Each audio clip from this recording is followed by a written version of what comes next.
করছি, তা আমরা প্রমাণটা চাই যে কি নেশা করছি আর কি কারণে হঠাৎ এসে আমাদেরকে এরকম ভাবে ব্যবহারটা হয়।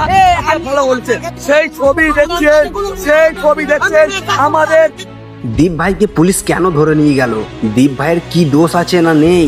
দীপ ভাই নিজে এই কাজ করেছে না অন্যরা করিয়েছে? দীপ ভাইকে নিয়ে চাঞ্চল্য সৃষ্টি হয়েছে।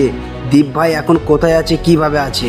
হ্যালো বন্ধুরা, আমি বাবুসোনা, আপনারা দেখছেন group TV HD07 YouTube channel. আজকে জানবো সত্যিটা কি, দীপদা আসলে নির্দোষ না দোষী? বর্ধমানের ছেলে, আমি বর্ধমানে থাকি।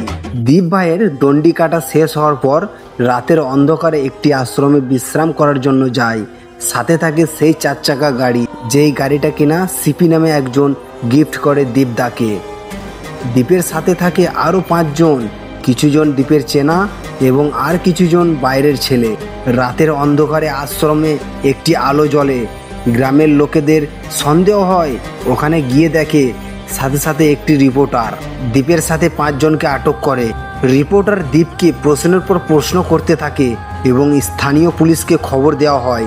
এসে দীপ সহ আরও 4 জনকে আটক করে নিয়ে যায় পুলিশ।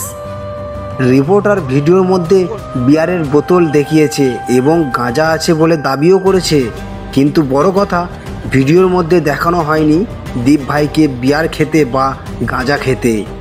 দীপ ভাই ভালো ছেলে, আমরা সকলেই জানি। এসব দীপ নিজে করেছে না অন্যজনের প্ল্যান ছিল? আমরা দেখিনি মদ গাঁজা খেতে, কিভাবে বিশ্বাস করব?